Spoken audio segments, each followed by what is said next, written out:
Today I would like to look at the play of linked sieges. It's this one. And this is the play that I have already interpreted before, and I in fact pretty much stick to this interpretation still.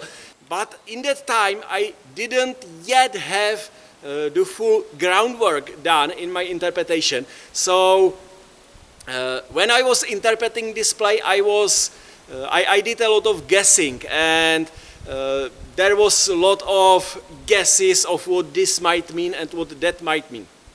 So today I will return back to this play, and I will use my interpretation that is now pretty complete or close to complete, and I will use my interpretation to describe this play more in detail and with all the context and so on. And so we will see what this play means according to my interpretation, and it will also be a test of my interpretation if it can reasonably describe a play that I am choosing. So let's look at it. This play starts with the scholar who has prima custodia, and he is using his prima custodia to besiege the priest who is in Quarta custodia. This by itself is quite interesting, because this is the only play and the only image in the whole manual where we see prima custodia being used as an obsessio, as a siege. The text in the first page of the first play, tells us that it is possible to besiege another prima custodia with a prima custodia. So we know that it is possible. But the text of this first play is not connected to any image. In fact, this is the only text in the whole manual that is not connected to any image. Every other text is always connected to an image, but not this one. So we know that prima custodia can be used as a siege, as an obsessio, against another prima custodia. This is said in the text, but it is not incorporated in any play or in any image until we reach this our play of linked sieges. So this is interesting that here we really see prima custodia being used as a siege. Now, what does it mean to besiege somebody with prima custodia? Well, in my interpretation, a siege, obsessio, is an offensive action that you use in order to close the distance from out of measure to the contact distance. And this offensive action usually involves some kind of harm, being a threat to the opponent. And here we are threatening the opponent with prima custodia. This is mentioned in the first page of the first play, where it is said that prima custodia can besiege another prima custodia. So prima custodia as a siege is not a general way how to besiege the opponent, but it uses the feature of the opponent's prima custodia. And in my interpretation, it is about the following. We are both in prima custodia, and what I now do is that I am going to pin the opponent's hands at his body. Because prima custodia is the feature of prima custodia, that you hold both hands together. So if I hit the opponent like this, his hands are pinned, and this first allows me to close in, and second, this creates an opportunity for me to strike like this from this side. Because the opponent, it will be hard for him to defend because he has both of his weapons pinned. So a siege of prima custodia, in my interpretation, looks like this, and a strike. So the whole action would be like this. Now, if we return back to our play that we are examining, let's look at the priest. The priest is in Quarta custodia. What is Quarta custodia? In my interpretation, Quarta custodia is not a position that you wait in for the opponent. Instead, it is used in a different way. It is used as a reaction to what the opponent is doing.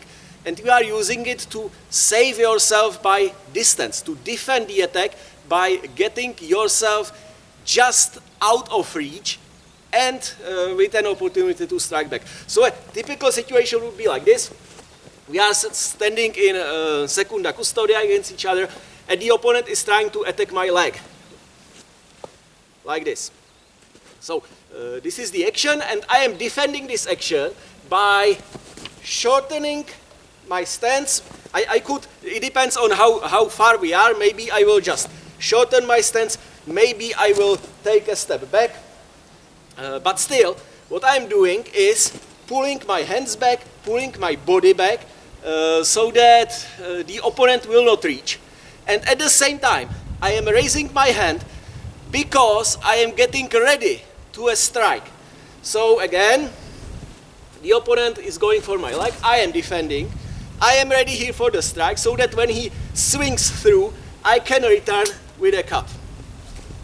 So this is how you use, in my interpretation, how you use Quarta custodia. And notice that at the beginning, there was no Quarta custodia. We are both in secunda.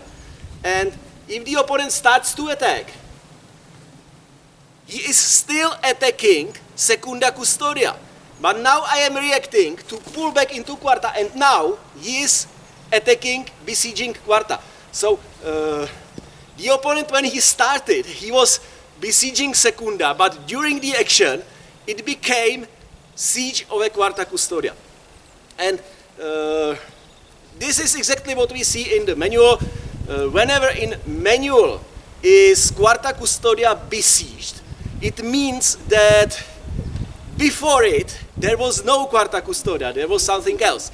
But the defender decided to switch into Quarta custodia as a way to defend against the siege.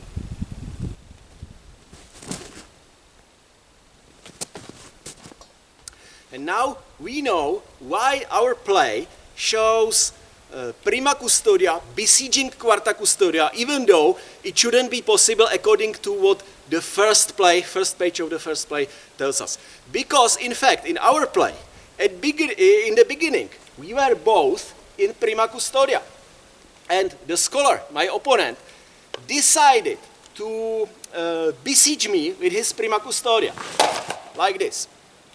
And now, what is my reaction to that? My reaction is not to let the opponent to pin my hands at my body.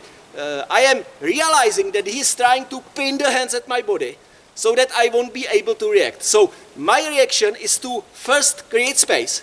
He is pushing forward, so I am pulling back. And second is to free my sword hand, because in this position, both my hands can be easily pinned, and I don't want to do that. So this will be my reaction. So as the opponent is pushing forward, I am pulling back and preparing for the strike, which is Quarta custodia. Notice that my reaction is in fact not an optimal reaction, because what the priest thinks is an optimal reaction that we can read in the first page of the first play. Because there, the priest tells us that the correct answer to the siege of Prima custodia is a cut similar to half shoot, which is this kind of cut. So what I should do is slowly, the opponent is pushing forward and I am striking like this. This should be my correct response. But we don't see it here in our play. Maybe because it shows us a situation where the priest was just slower. He wasn't fast enough to throw this counter cut in time. So he has to save by creating distance. Or maybe the priest here is playing a common fencer who doesn't know this counter reaction. So he reacts intuitively. And to pull back into Quarta is an intuitive action, because as the opponent slowly goes for the siege, I am realizing that he is trying to pin my hands. I am realizing that he is pushing forward, so I am naturally pulling back and freeing my hand. So this is quite an intuitive reaction, and that is what we see in our play of linked sieges.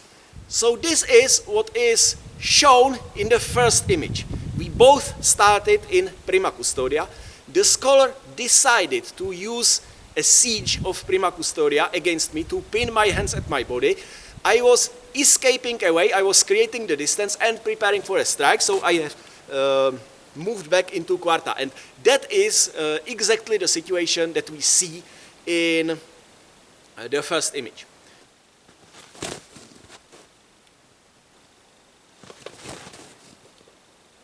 Now, between the first image and the second image, there is quite a big change because both of the fencers change positions.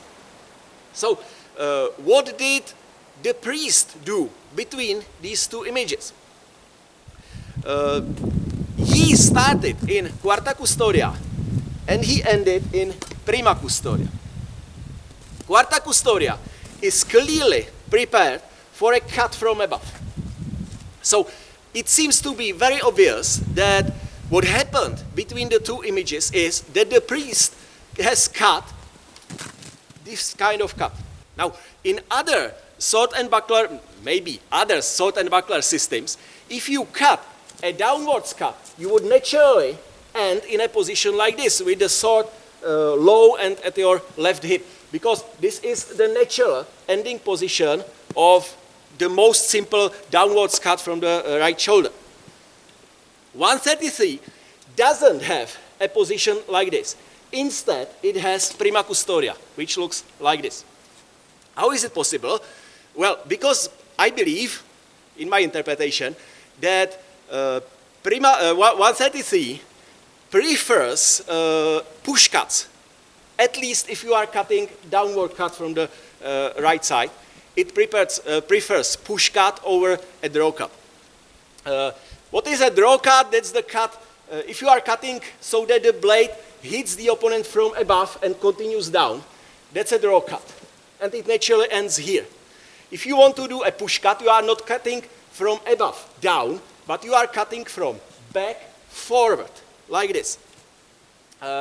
This motion is a push cut. And now, if you do a push cut with a long sword, you would want to end with the tip pointing forward if you miss the opponent. Because this is the position that controls most of the space and it is threatening the opponent. So with long sword, if you cut a push cut and you miss, you want to end like this. But with arming sword, this is not possible if your cut is powerful and fast enough. Because you just don't have the leverage necessary to stop the sword where you want to stop it. You don't have the long hilt, you don't have two hands on the hilt. So if you cut a really powerful cut, it is hard to stop it directly forward. The sword will always like push you down. And to stop it, if you try to stop it, it is in fact not good on your wrist.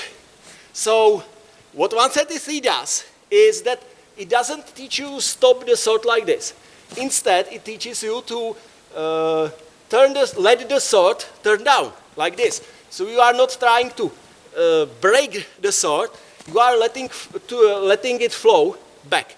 And if you do this, the sword translates the momentum that went forward into a backwards momentum, and it lets you to pull the sword back. So a simple downwards cut from the right shoulder of 133 works in this way, forward and back.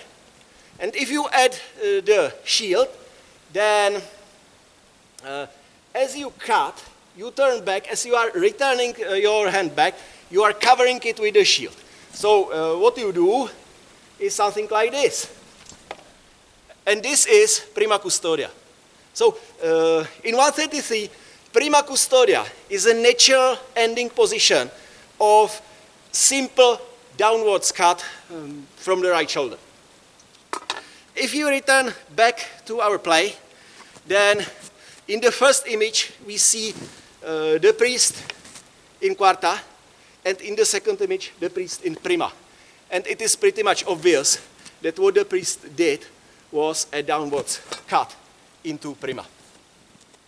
So this was the priest's side. What does the scholar do between the images? Well, in the beginning, we were both in Prima Custodia. The scholar tried to pin my hands, but I have escaped into Quarta.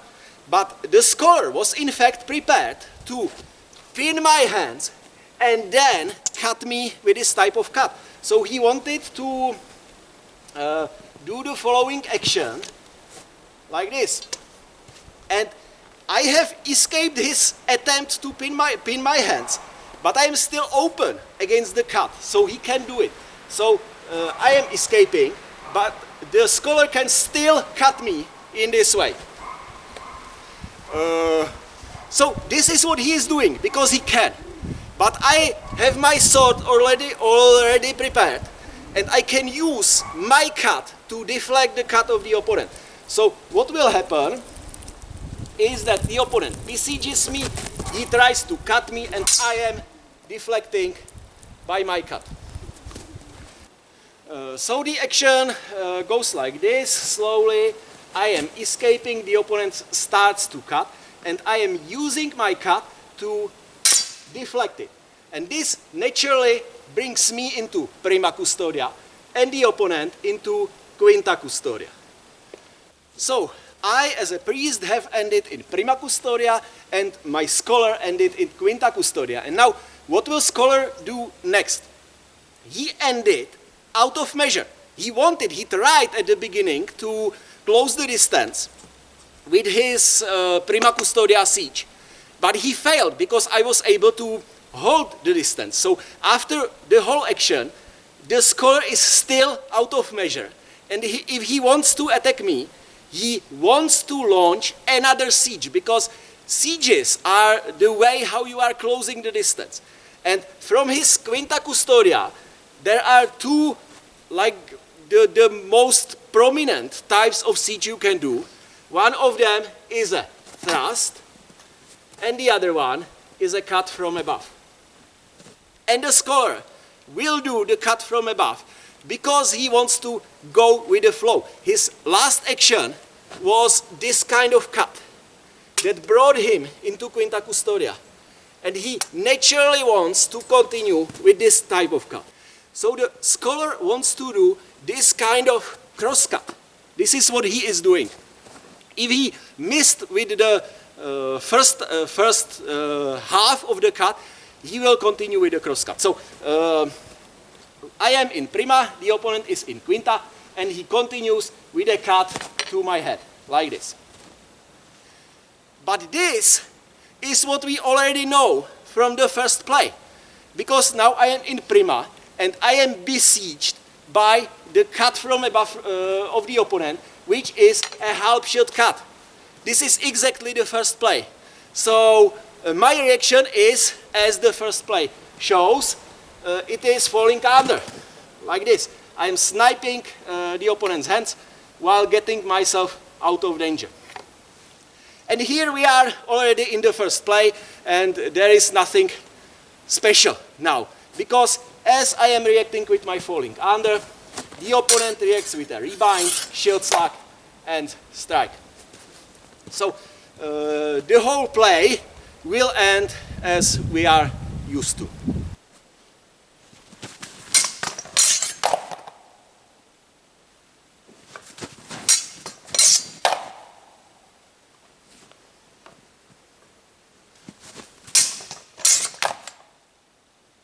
So this was the play of linked sieges explained by my interpretation. I would like to add one more thing. This play starts with a text that says that this is an example for the students. In fact, it uses the word example twice. So there is a lot of emphasis on the fact that this play is an example of something. Why is it an example? Well, I can see several reasons. You may notice that this play, in fact, doesn't teach you any new technique. There is nothing new there. Everything what we see in this play, every move that is there, is used somewhere else It is not giving us anything new, anything better. But what is give us is a different structure. Because most of other 133 plays start with a siege, then they get in the bind, and then they try to win in the bind. This is the common pattern of the plays in 133. But that's not happening here. Here, the play is different. There are two sieges, one after the other. And so what I believe is happening here is that the priest is giving us an example of, say, a different strategy. Well, in fact, there might be examples of several different things. First is that it may show us how to deal with the situation when you do a siege, but you are not able, you are not successful in closing the distance. All other plays show you always the siege that gets you in the contact distance, but this doesn't have to happen. You may launch your siege and the opponent will escape, and that is exactly what this play is showing to you. And this play is an example what you should do next. If your siege fails, if you, after your action, you are still out of measure, then the solution is to launch another siege. Because if you still want to attack, you still need to close the distance and you still need to do a siege. So this might be an example of what to do if your first siege is not able to close the distance. It may be also an example of how you deal with the opponent who is escaping a lot. The recommendation would be throw there siege after siege after siege until you catch him. Eventually you will catch him, you will get to the close distance, and then you will hit him with what we have already learned before. So this is another lesson that we can take from this play. Another lesson might be from the other side, because what the scholar is really doing here is his two sieges are the two cuts, this and this. It is like this simple cross cut, something like that. This is a very common pattern in fencing that any fencer might use this cross-cutting pattern. And the priest doesn't teach you to do such thing, but he may teach you how to understand it. He may show you that, in fact, if the opponent cuts this kind of cut at you, it is nothing new. It is something that the priest can describe within his system. And it is, in fact, something to which you already know reactions. So the priest might be showing you a common pattern that you will encounter. He will show you how it matches his system, and he will teach you how to deconstruct this system, this pattern. And it is an example because you can find many such patterns. So the priest is not showing you everything. He is showing you everything that you can encounter from the opponent is in fact described in my system, and you already know how to react. You just have to see it in there. And here is the example how you find the pattern, how you find our system in the pattern of the opponent, and how you defeat it. So this may be also an example of how you apply the priest's techniques to a real combat against an opponent that you don't know and that can do anything he wants, things that you haven't learned before. But the priest tells you it doesn't matter. In fact, you have learned them. You just have to see it in the pattern that you have not before encountered. So I can see many examples that we can find in this play, and it is pretty much clear why the priest puts such as an emphasis on the word example.